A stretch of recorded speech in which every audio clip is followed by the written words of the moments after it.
We had treadmill, federal government. What's our third question of the day here, Jesse? All right. Next question is from Meredith.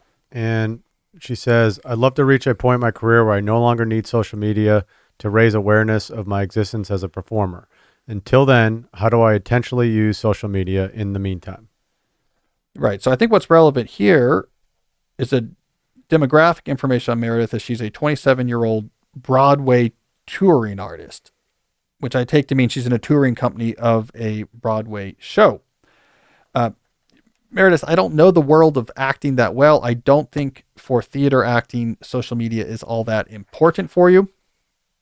I don't think that's what's going to make or break whether or not you get a role. I am assuming that's going to come down much more to the qualities of your performance, the dancing, the singing, the stage presence, how versatile, how reliable you are. I think this is probably one of these industries where it's infected by the idea of social media because you are on stage, but that's probably more of a distraction than a help. I mean, I've definitely noticed that this year, my wife and I subscribed to the Kennedy Center. So we had a subscription at the Kennedy Center. So we went to see a lot of plays this year.